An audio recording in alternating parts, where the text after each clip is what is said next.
Dans l'actualité aussi, les évêques du Cameroun insistent sur la réforme du système électoral afin de garantir des élections libres et transparentes au Cameroun. Dans une déclaration faite ce jour à Yaoundé, les prélats dénoncent des comportements antidémocratiques qui discréditent le scrutin. Ils ont profité pour dresser le portrait idéal pour tout candidat à l'élection présidentielle.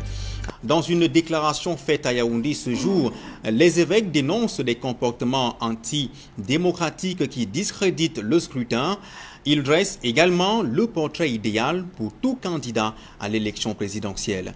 Élisée Bogba et Aïe Cyril. Dans leur lettre pastorale, à l'occasion des échéances électorales à venir, les évêques du Cameroun dressent le portrait robot du bon candidat à l'élection présidentielle. L'intégrité, l'humilité, la modestie et le leadership moral. Ne pas utiliser son pouvoir pour s'enrichir personnellement ou soumettre son peuple. Être capable de sillonner le pays en visitant tout au moins chaque région au moins une fois pendant son mandat. Être capable de comprendre les besoins et les attentes des Camerounais. Les évêques dressent en tout 10 critères à remplir par quiconque souhaite gouverner le Cameroun.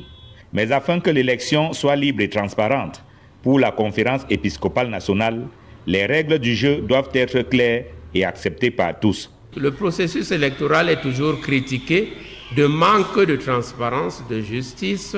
Nous-mêmes insistons depuis fort longtemps sur la réforme du système d'élection et de financement des campagnes. Mais au-delà des règles du jeu, les évêques dénoncent également des agissements qui décrédibilisent le scrutin au Cameroun. Violence pendant les campagnes. Certains candidats n'étant pas les bienvenus dans certaines circonscriptions. Registres électoraux trafiqués, achats de voix et dans diverses circonscriptions électorales, destruction de bulletins. Afin de mettre un terme à ces comportements antidémocratiques, les évêques plaident pour l'établissement d'un code de bonne conduite. Le code de bonne conduite aux élections peut être entendu comme une série de règles de comportement visant à contribuer à la création des conditions favorables à l'organisation d'élections justes, libres, crédibles et transparentes.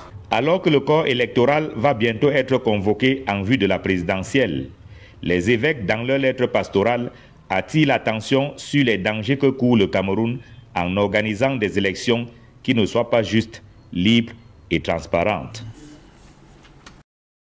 Approfondie du message des évêques camerounais sur l'élection présidentielle. Dans leur lettre pastorale, les évêques camerounais dressent un portrait idéal du candidat à la présidence et alertent sur les dérives électorales susceptibles de menacer la stabilité et la légitimité démocratique du pays. Leur message se décline en 3 axes majeurs. Les qualités d'un bon dirigeant, les dangers du processus électoral actuel et la nécessité d'un cadre réglementaire strict pour garantir des élections crédibles. Le profil du bon candidat selon l'Église. Les évêques insistent sur plusieurs vertus fondamentales que doit incarner un candidat sérieux à l'élection présidentielle. L'intégrité.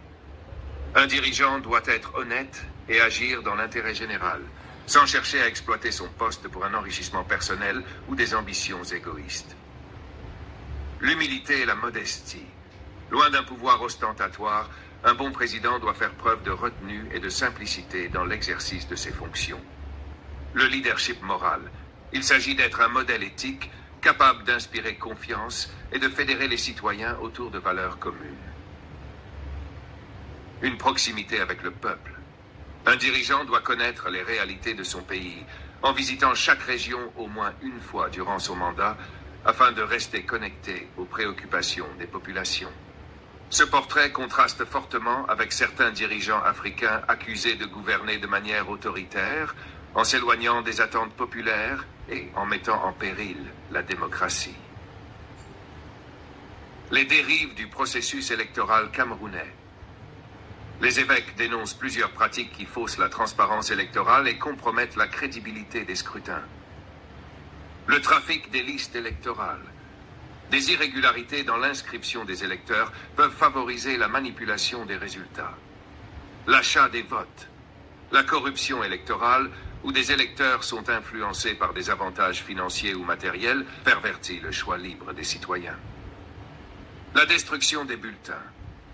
Cette pratique illégale empêche l'expression sincère du suffrage et affaiblit la confiance du peuple dans le processus démocratique.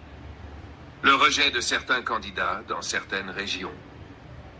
Cela traduit une intolérance politique qui empêche une compétition électorale équitable.